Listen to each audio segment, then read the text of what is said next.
Le silence avant l'attaque, c'est la scène qu'ils ne sont pas prêts d'oublier.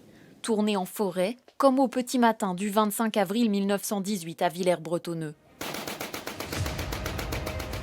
Ces élèves de 3e retracent dans ce court-métrage l'histoire de 2 soldats australiens, Sadlier et Stokes, restés dans l'histoire pour avoir attaqué des mitrailleuses allemandes. On n'imagine pas l'environnement, comment il était. Je veux dire, la nuit, c'est sombre, on voit peut-être pas les soldats, on peut se faire tirer dessus à n'importe quel moment. Et ça, on a pu le voir dans le film et on peut pas le penser quand on l'apprend en cours. Et s'intéresser à des soldats australiens venus de si loin, par exemple. En menant un travail de recherche dans les archives avec leurs professeurs, les élèves ont découvert un pan de l'histoire qui ne figure même pas dans leur manuel. Dans cette ferme à Vignacourt, pendant la guerre, les propriétaires de la ferme, les tuiliers, avaient un appareil photographique. C'était rare à l'époque. Ils ont photographié des gens, seuls, en groupe, entre amis. Quand on a une simple leçon, on voit les photos et les tenues, alors que quand on les porte, on a l'impression d'être dans la peau du personnage et du coup c'est beaucoup plus sympa.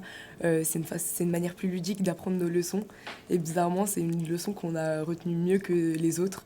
Et c'est sûr qu'il y a vraiment ce côté, on se plonge bien plus dans l'histoire et on approfondit bien plus quelque chose, pas forcément pour avoir une bonne note à un contrôle, mais vraiment pour faire un projet, parce qu'on a en fait envie de le faire.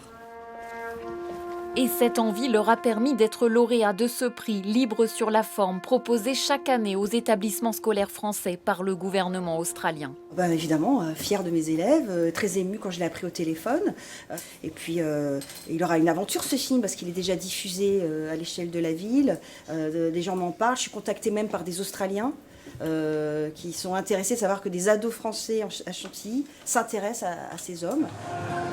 Car l'implication des Australiens connus dans la Somme où se trouve le centre Sir John Monash ne l'est pas tant que ça dans le reste du pays. Seules 12 classes ont présenté un projet. Pour nous, le devoir de mémoire, c'est aussi le passage de cette histoire aux jeunes générations. Et donc c'est vrai que ça fait plaisir à voir, surtout quand c'est des générations quand c'est des élèves qui s'intéressent vraiment au point de faire un projet qui a été vraiment très impressionnant.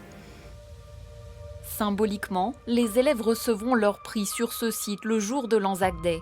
Des milliers de noms qu'ils ne regarderont désormais plus jamais de la même manière.